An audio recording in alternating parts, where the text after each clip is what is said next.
Dans cette nouvelle vidéo, nous allons voir les techniques de branchement et de débranchement en dialyse péritonéale continue ambulatoire ou DPCA. Comme d'habitude, la première étape, c'est la préparation du matériel et nous allons avoir besoin de compresses et de gants stériles, de bétadine, de gel hydroalcoolique pour le nettoyage des mains, de 2 clans pour la procédure, d'un bouchon bétadiné pour le débranchement et de la poche de dialysa avec laquelle on va effectuer les échanges. Il s'agit de poches de 2 litres qui sont doubles, qui contiennent une poche pour le dialysa et une poche pour la sortie. Pour le branchement, avant de brancher, il faut réchauffer la poche de dialysa jusqu'à la température corporelle. Il faut assurer un bon lavage des mains et s'assurer d'un port de masque par l'opérateur et le patient. Ceci pour éviter la contamination. Donc on va commencer par préparer la poche de dialysa. Donc on va la sortir de son emballage proprement. Comme vous voyez, c'est une poche double. Donc il y a la poche pleine de liquide ou de solution de dialyse dont les concentrations comme en DPA sont variables en fonction de la teneur en glucose. On peut avoir les poches isotoniques, les poches médium et les poches hypertoniques. La deuxième poche, c'est la poche vide, c'est la poche de sortie où on va recueillir l'ultrafiltrat et la partie qui va se connecter au cathé et au patient. Donc vous voyez, cette poche de dialysa, elle est graduée avec toutes les 250 millilitres. Mais pour les enfants qui ont besoin de volume plus petit, on peut diviser ces intervalles et effectuer une autre graduation. Donc, on va commencer par libérer les lignes. Donc, il va y avoir 2 lignes. La ligne d'entrée ou d'injection et la ligne de drainage ou de sortie. Voilà. On va accrocher la poche à la potence et on va essayer d'ouvrir le clan qui existe au niveau de la poche. Il faut casser la petite languette et pousser vers le haut, comme ça on déclampe la poche et le liquide va sortir de la poche. Et il faut à ce moment-là purger les 2 lignes d'entrée et de sortie. Vous voyez qu'on a purgé et le liquide est passé dans la poche de sortie. Après cette purge, il faut clamper de nouveau la voie d'injection ou d'entrée. Voilà. Et il faut connecter le patient. Donc, il faut procéder stérilement après lavage des mains et port de gants stériles. Donc, il faut essayer de connecter le cathé du malade à la poche de dialyse, toujours en respectant l'asepsie, et il ne faut pas toucher les bouts distaux des connexions. Donc on procède comme vous voyez. On a connecté la poche au cathéter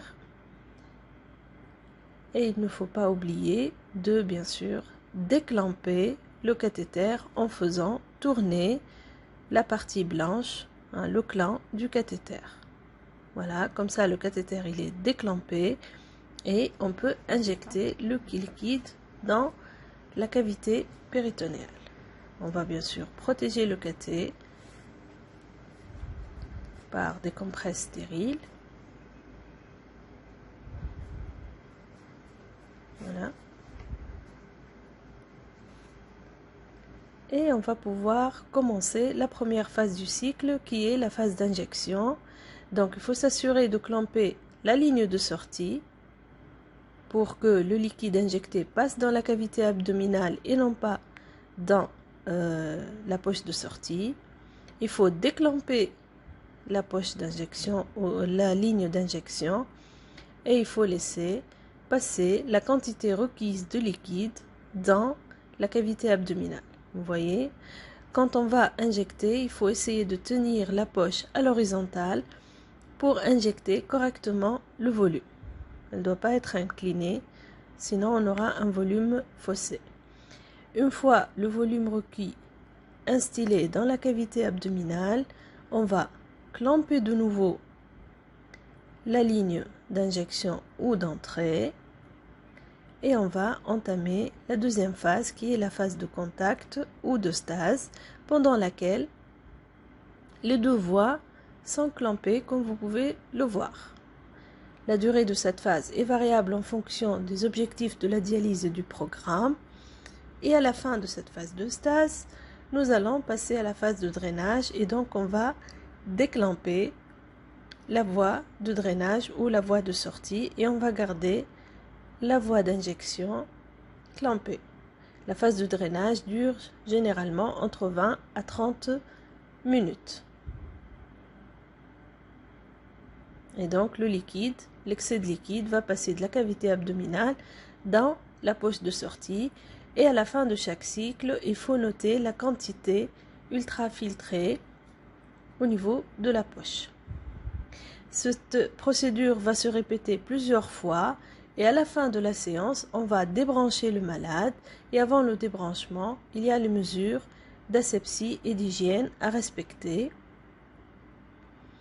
Pour débrancher le malade, tout d'abord, il faut commencer par clamper le cathéter du patient et stérilement, on va tout simplement déconnecter la tubulure de la poche du cathéter.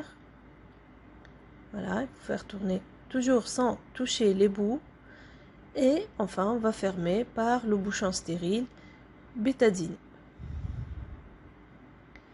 Et on va bien sûr protéger le bout du cathé et le fermer par des compresses stériles avec de la bétadine et le garder fermé jusqu'à la prochaine séance de dialyse.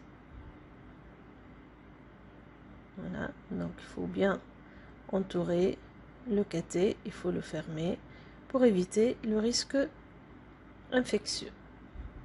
Donc je vous rappelle enfin les différentes étapes de branchement et de débranchement en DPCA.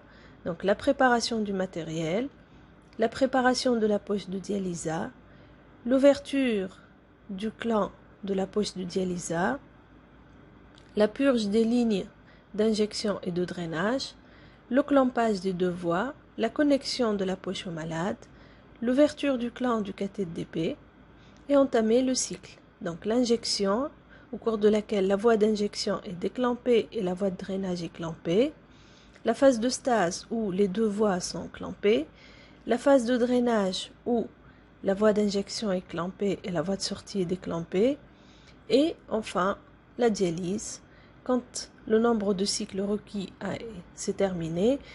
À ce moment-là, on va fermer le clan du côté du cathéter du malade, on va déconnecter la poche du cathé et on va fermer le cathé par le bouchon bétadiné.